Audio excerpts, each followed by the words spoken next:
நீங்க +2 முடிச்சிருந்தீங்கன்னா ஃப்ரீயாவே வந்து யூஜி படிக்கலாம் அப்படின்னு சொல்லி அரசாங்கம் தரப்புல இருந்து ஒரு அறிவிப்பு வெளியாகிருக்கு. இதுக்கு கீழே வந்து யார் யாரெல்லாம் ஃப்ரீயா படிக்கலாம் அப்படிங்கிற கேட்டகரிஸும் வந்து பிரிச்சிருக்காங்க. ரெண்டாவது முக்கியமான விஷயம் என்னன்னா 2025ல இருந்து 26ல நீங்க +2 முடிச்சிருக்கணும் அப்படிங்கிறது தான் ஃபர்ஸ்ட் பாயிண்ட்.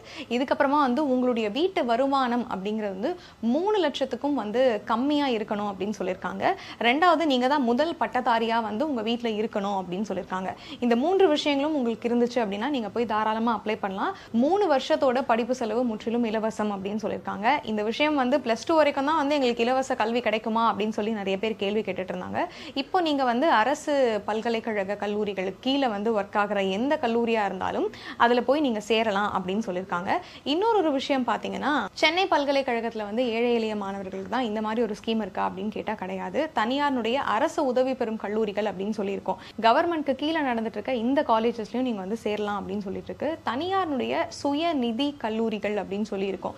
ஸோ இதுலயும் வந்து இளங்கலை படிப்புகளுக்கு நீங்க அப்ளை பண்ணலாம் அப்படின்னு சொல்லி தகவல்கள் வெளியாகி இருக்கு. ஸோ இதுக்கு அப்ளை பண்ண கடைசி தேதி அப்படிங்கிறது மே 23ஆம் தேதின்னு வச்சிருக்காங்க. மே 23க்குள்ள நீங்க மறக்காம போய் அப்ளை பண்ணிடுங்க. உங்களுக்கான லிங்கை நான் கீழே கொடுக்க சொல்றேன்.